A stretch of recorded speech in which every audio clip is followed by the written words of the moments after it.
ada masih ada sampah nggak? Satu. Banyak, siap. Oke. Siapa yang tidak hadir hari ini?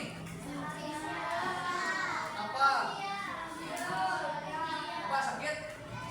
Siapa lagi? Siapa lagi yang tidak sekolah? Iya. Kenapa sakit ya? Ya. Oke. Ini 2 orang yang tidak sekolah. 3 orang. Kenapa dia? Sakit. Oke, ya. Oke. Sebelum masuk ke materi, pada sebuah video pendek ya. Kita lihat dulu video pendeknya tentang rutinitas anak-anak di pagi hari sebelum masuk ke sekolah.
Rutinitas sebelum kita berangkat sekolah. Ya. Biasanya ngapain dulu kalau kita sebelum berangkat sekolah?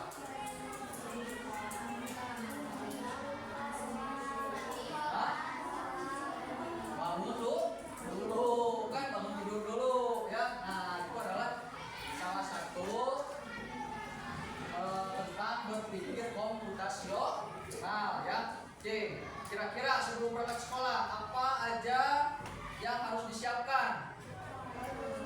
Apa? Mulai dari apa dulu? Buku pelajaran. Boleh. Apa lagi? Perangkat pembelajaran ya. Mulai dari buku, pensil, tas dan sebagainya. Lalu apa lagi? Sepatu. Apa lagi? Baju apa? Seragam ya. Lalu apa lagi? Sebelum berangkat sekolah, sarapan dulu ya. Mandi nggak? Mandi. Ya. Itu kan ada urutannya ya. Ada urutannya kalau kita mau melakukan sesuatu kegiatan ya. Itu adalah salah satu tentang berpikir komputasional ya. Oke, kira-kira apakah semua orang melakukan hal yang sama nggak kalau mau berangkat sekolah? Sama nggak? Hampir kan ya? Hampir sama ya. Kalau mau berangkat sekolah urutannya hampir sama kan? Bangun tidur dulu ya. Lalu ke kamar mandi, bersih-bersih ya, mandi, sikat gigi, lalu wudhu, lalu melaksanakan bagi yang muslim melaksanakan sholat subuh ya. Setelah sholat subuh berpakaian seragam, sudah berpakaian seragam lengkap, sarapan ya. Semua sarapan nggak? Sarapan. Sudah sarapan, kalau yang diantar oleh orang tuanya diantar orang tuanya, kalau yang naik ojek kan ya, yang jalan kaki ya. Nah itu ya, itu merupakan tahapan atau hal-hal yang dilakukan atau rutinitas kalau kita mau berangkat sekolah ya. Oke. Nah, sini sebelum masuk ke materi, Bapak akan bacakan dulu tentang tujuan pembelajarannya ya. Tujuan pembelajarannya lihat. Yang pertama, peserta didik menjelaskan pengertian berpikir komputasional. Nanti ya kita bahas apa itu berpikir komputasional. Lalu yang kedua, peserta didik menjelaskan pengertian dekomposisi dalam berpikir komputasional. Ya. Lalu yang ketiga, peserta didik mampu menerapkan strategi dekomposisi dalam memecahkan masalah sederhana secara berkelompok. Ya, kita udah berkelompok ya. Nah, sebelum masuk ke materi, kita ice breaking dulu ya. Tentang pengenalan warna ya. Tes warna ya. Oke, kalian paham nggak tes warna ya?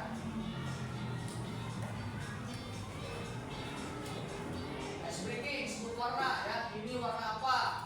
Merah ya. Ini warna apa? Merah. Kalau tulisannya, warnanya apa tadi? Oh, orange ya. Aturannya sederhana. Sebutkan warnanya, jangan tulisannya.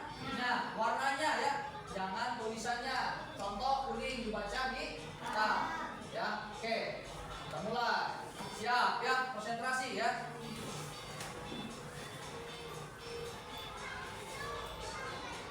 Nah, yang mudah dulu.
di sini kalian harus berpikir secara komputasional ya. Ya, kira-kira koper kelompok anak yang mana yang dimasukkan terakhir? Apakah yang pergi ke museum, anak yang pergi ke restoran, anak yang pergi ke hotel, ya, atau yang manapun boleh. Di sini si supir menyusun kopernya agar bisa dikeluarkan secara berurutan. Nah, kira-kira jawabannya yang mana coba?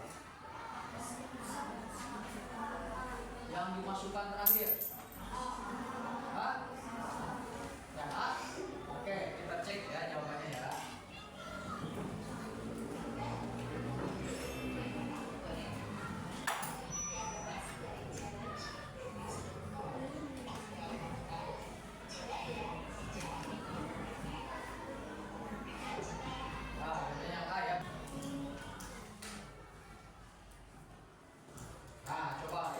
Apa yang dibahas dalam video yang kalian lihat barusan? Oke, apa? Tentang apa barusan?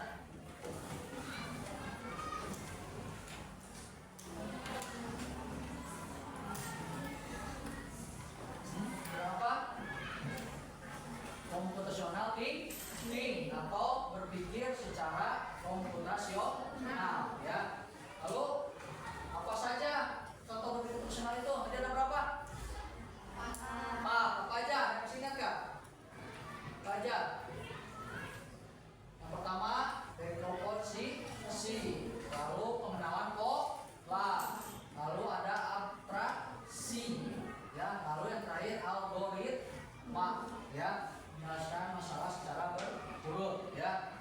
Oke, nah ini pengertian dari berpikir komputasional. Nah, yang pertama, berpikir komputasional adalah cara berpikir untuk memecahkan masalah secara logis dan sistematis, ya. Yang kedua, pendekatan ini meniru cara kerja komputer, ya. Jadi, namun tidak selalu membutuhkan komputer, ya. Jadi kita berpikir seperti komputer, ya. Komputer kan itu sebenarnya ciptaan kita, ya, ciptaan manusia, tapi kita berpikirnya secara komputer. Jadi menyusun suatu permasalahan itu sedetail mungkin, serinci mungkin. Lalu yang ketiga, membantu menyusun solusi langkah demi langkah yang efisien. Ya, tuh. Itu tadi yang pergi naik bis, ya, itu kan disusun ya, secara oleh si supir disusun mana dulu yang harus dimasukkan, ya. Lalu yang kedua kelompok koper anak yang mana, yang ketiga kelompok koper anak yang mana. Nah, itu berpikir secara dekomposisi, ya. Nah, ya, sini komponen utama, ya, ada 3, ya, ada 4. Yang pertama dekomposisi, memecahkan masalah besar menjadi bagian-bagian kecil. Contoh, kalian misalnya di suatu kelas ini punya tugas kelompok, tugas kelompok yang dikerjakan di rumah, bikin suatu kerajinan. Otomatis kan kalian menyusun rencana nih, ya. Siapa nih yang mau mengumpulkan uang? Siapa yang mau belanja, kan? Siapa yang udah bahan terkumpul? Siapa yang mau, misalnya kalau harus dipotong, siapa yang mau motong? Siapa yang mau ngelem? Ya, siapa yang mau nempel? Siapa yang mau menghiasnya, mewarnainya? Nah, itu disebut dekomposisi, ya. Lalu yang kedua, pengenalan pola, mencari kesamaan dalam data atau peristiwa. Jadi kalian misalnya pergi nih, berlibur dengan teman kalian, kalian bercerita nih, ada kesamaan misalnya dengan teman kalian. Nah, itu disebut dengan pengenalan pola. Berarti ceritanya sama. Yang ketiga, algoritma, menyusun langkah-langkah penyelesaian secara terstruktur. Nah, ini seperti tadi, ya, sama seperti dekomposisi. Selain membagi-bagi, juga kita menyusun rencana agar kegiatan itu berjalan dengan sukses, ya. Nah, di sini definisinya adalah teknik berpikir untuk menyelesaikan masalah dengan membaginya menjadi bagian-bagian kecil. Seperti tadi, ya. Jadi dibagi-bagi. Siapa yang bagian ini, siapa yang bagian ini. Nah, itu kan dari suatu masalah yang besar menjadi permasalahan yang kecil karena terstruktur, ya. Lalu tujuannya membantu memahami dan menyelesaikan tugas kompleks secara bertahap. Jadi bertahap nih kan, kalian kalau mau membuat sesuatu atau kerajinan bertahap kan, ya, harus apa dulu, ya, harus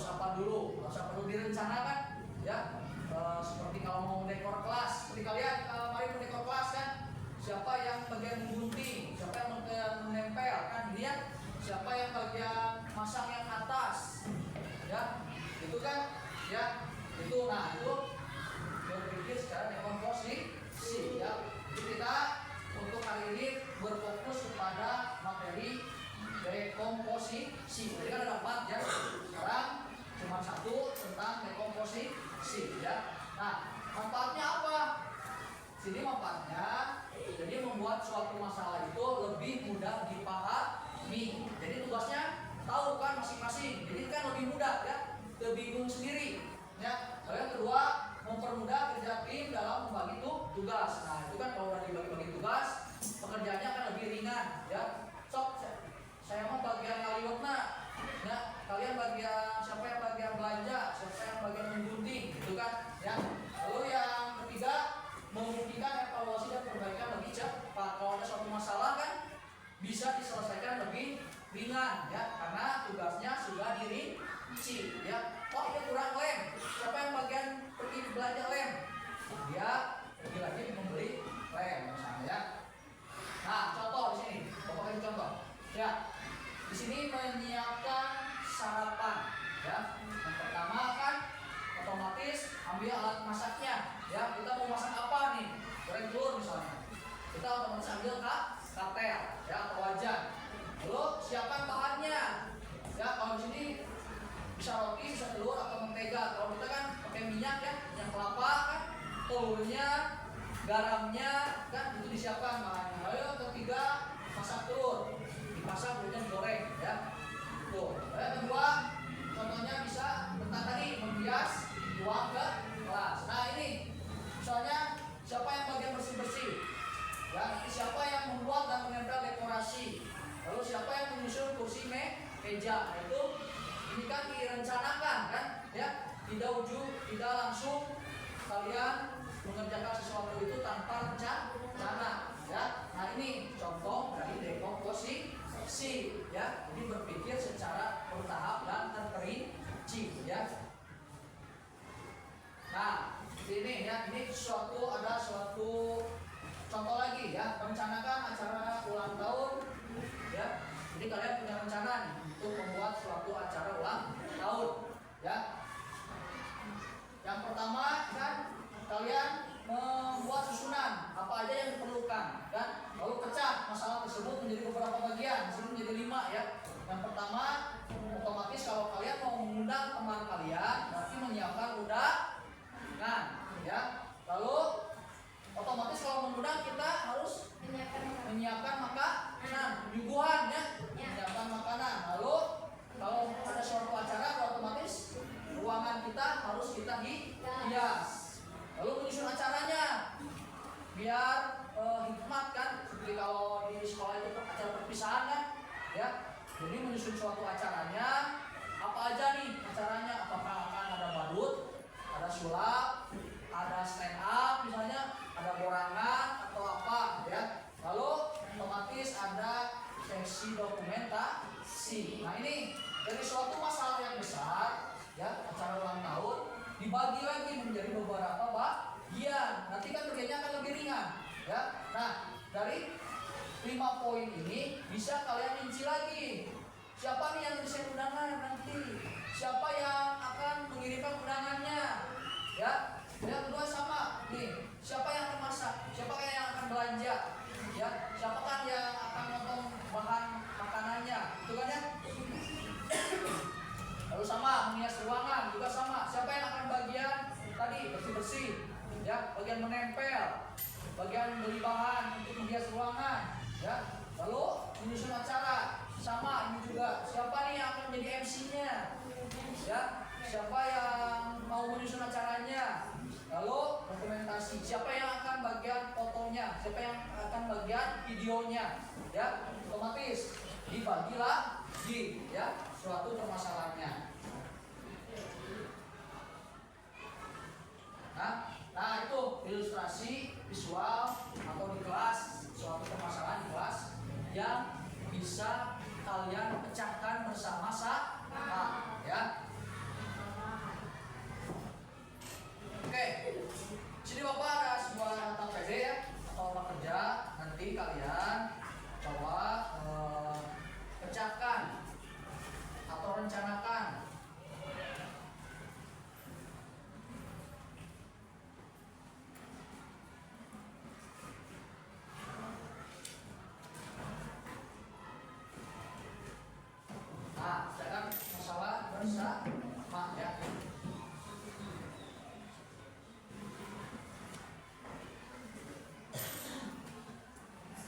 Nah, ya.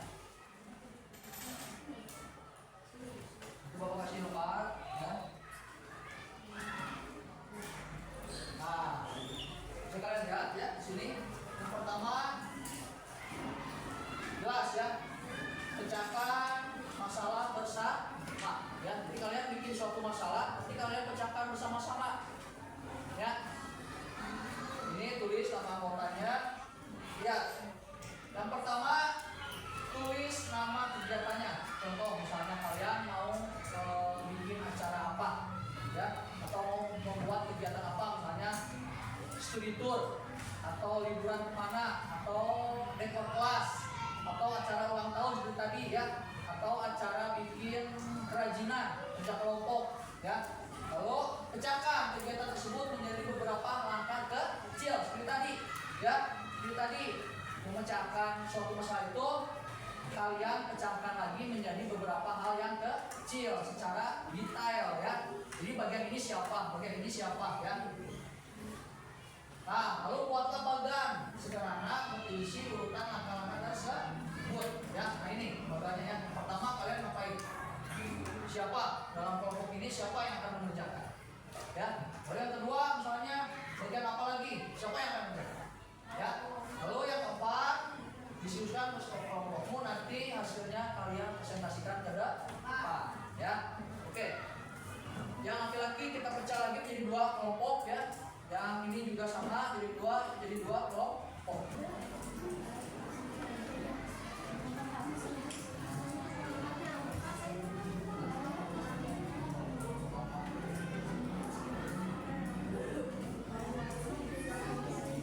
Nah, ini kan disitu di bawahnya ada judul proyek ya.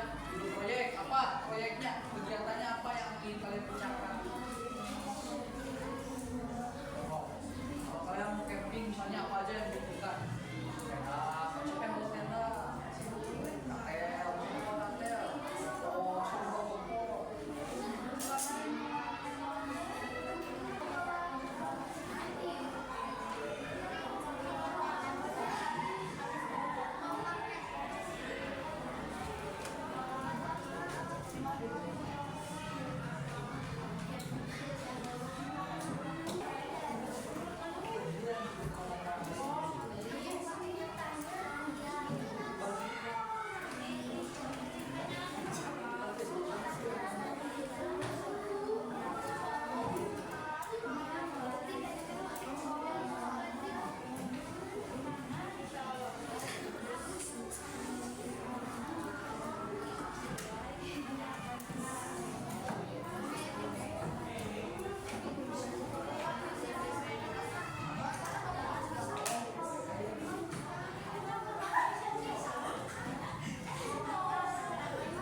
memudahkan, apakah jadi bikin rumit,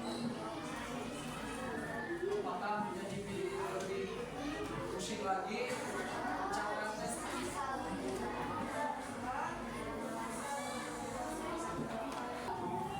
Untuk teman kalian.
disiapkan ya. Oke, siapa lagi kelompok yang udah beres?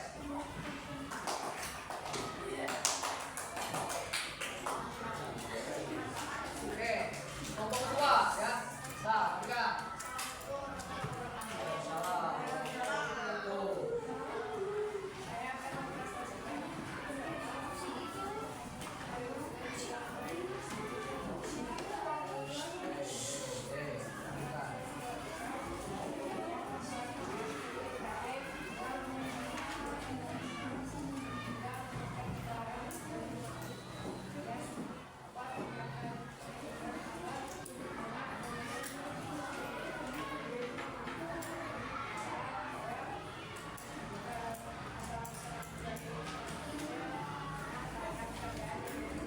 Oke, bagus ya. Wah, ya. Oke, satu lagi. Pantai. Oh, mau pergi camping ya. Contoh tadi ya. Kita urutkan. Ya, tadi yang pertama yang disiapkan apa? Apa? Uang. Lalu apa lagi? Hah? Tenda. Apa lagi? Alat. Apa lagi? Tempat makan. Apa lagi? Perbekalan. Nih, kira-kira menurut kelompok yang lain ada hal yang terlewat nggak? Nih, kalau mau camping, apalagi yang harus disiapkan selain dari barang-barang yang tadi diutarakan? Apa? Alat mandi. Apalagi? Hah? Apalagi? Ah, berangkat sholat bagi muslim ya. Apalagi? Apalagi? Apalagi? Apalagi kira-kira?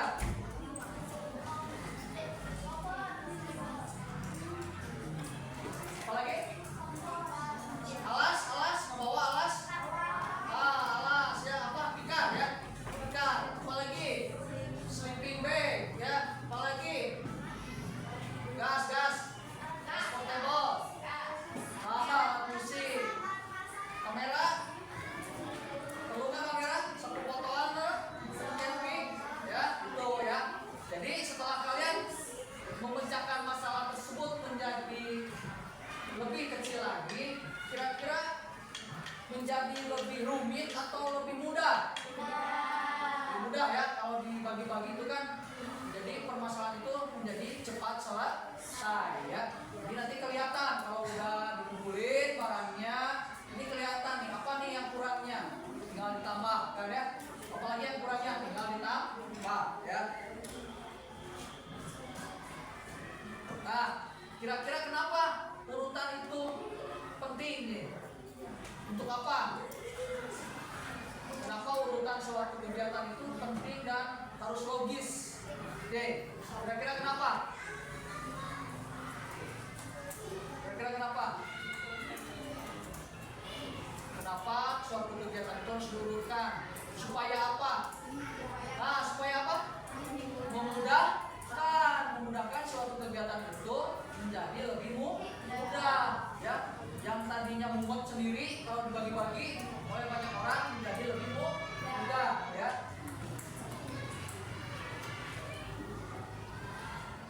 Nah, kira-kira ya sebelum diakhiri ya tentang materi dekomposisi atau belajar tentang computational thinking, berpikir secara komputasional, berpikir seperti komputer ya. Oke. C, apa yang kamu pelajari hari ini tentang apa? Dekomposisi ya. Jadi apa dekomposisi itu? Memecahkan masalah jadi lebih mudah ya, boleh ya. Nah, kira-kira apakah kalau ada permasalahan di rumah bisa kamu pecahkan nggak menjadi hal-hal yang kecil? Seperti apa contohnya? Menyapu atau beres-beres rumah ya, kalau di rumah ya. Jadi kata mama itu, Mega, kamu bagian ngepel ya, atau siapa lagi yang ada di rumah bagian cuci piring, bagian cuci baju, ya, bagian apa? Nah, mama bagian nonton, nah itu ya. Kalian kerja, mama nonton, nah gitu ya. Itu menjadi tugas yang besar dipecah menjadi tugas yang lebih kecil lagi, ya. Jadi lebih ringan kan? Pekerjaan rumahnya yang pertama lebih cepat, efisien waktu, ya, dan lebih ringan. Jadi mau capek sendiri, ya. Nah, kira-kira setelah dapat materi ini tentang dekomposisi, berarti hal yang baru ya bagi kalian. Menyenangkan nggak dapat ilmu yang baru? Menyenangkan nggak? Oke, ya. Jadi tadi itu pembelajaran tentang dekomposisi atau computational thinking. Nah, sebelum dari ini ada